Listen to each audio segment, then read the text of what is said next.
২০ দলের টি-20 বিশ্বকাপের পর্দা নেমেছে। ফাইনালে দক্ষিণ আফ্রিকাকে হারিয়ে দিয়েছে ভারত। ২০১১ সালের পর প্রথমবারের মতো বিশ্বকাপ শিরোপা উঁচিয়ে ধরেছে তারা। এই জয়ের পর স্বাভাবিকভাবেই উচ্ছ্বাসে ভাসছেন ক্রিকেটাররা।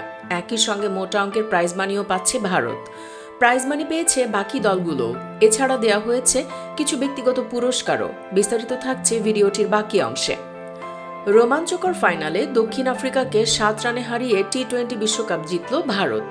২০০৭ সালের উদ্বোধনী আসরের পর দ্বিতীয়বারের মতো টি-20 বিশ্বকাপের চ্যাম্পিয়ন হল ভারত। বিশ্বকাপে ফাইনালের সেরা ক্রিকেটার হয়েছেন বিরাট কোহলি। ৬টি ৪ ও ২টি ছক্কায় ৫৯ বলে ৭৬ রান করায় এই স্বীকৃতি মিলেছে তার। টুর্নামেন্টের সেরা ক্রিকেটার হয়েছেন ভারতেরই জসপ্রীত বুমরা। ৮ ম্যাচে ওভার প্রতি ৪.১৭ গড়ে রান দিয়ে ১৫টি উইকেট নিয়েছেন তিনি। ২০ দল নিয়ে আয়োজিত এবারের টুর্নামেন্টে আগেই রেকর্ড পরিমাণ প্রাইজ মানির ঘোষণা দিয়েছিল আইসিসি। এবারের মোট প্রাইজ মানি ছিল $১১.২৫ মিলিয়ন বা ১৩২ কোটি টাকা।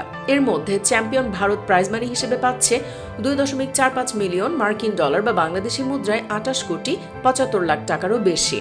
আর রানার্স আপ প্রোটিয়ারা পাচ্ছে $১.২৮ মিলিয়ন বা বাংলাদেশি মুদ্রায় ১৫ কোটি ২ লাখ টাকা। সেমিফাইনালে হেরে যাওয়া দুই দল ইংল্যান্ড ও আফগানিস্তান পাচ্ছে $৭,৮৭,৫০০ করে। এছাড়া সুপার ৮-এ উঠতে সক্ষম হওয়া দলগুলোর জন্য প্রাইজ মানি অনুযায়ী বরাদ্দ ছিল $৩,৮২,৫০০, যা বাংলাদেশি টাকায় ৪,৪৯,২৬,০০০ টাকারও বেশি।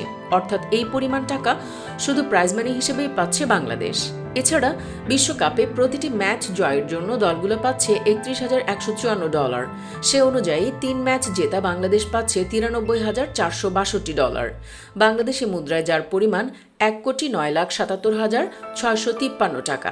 সব মিলিয়ে বিশ্বকাপ থেকে বাংলাদেশের আয় $৪,৭৫,৯৬২। বাংলাদেশি মুদ্রায় যার পরিমাণ $৫,৫৯,০০,০০০ টাকারও বেশি। বিশ্বকাপে প্রথমবারের মতো সেমিফাইনালে জায়গা করে নেয় আফগানিস্তান। ফাইনালে উঠতে না পারলেও দলটির দুজন ক্রিকেটার আছেন সেরার তালিকায়। রহমানুল্লাহ গুরবাজ ৮ ম্যাচে ২৮১ রান করে হয়েছেন সর্বোচ্চ রান সংগ্রাহক। হাঁকিয়েছেন ৩টি হাফ সেঞ্চুরি।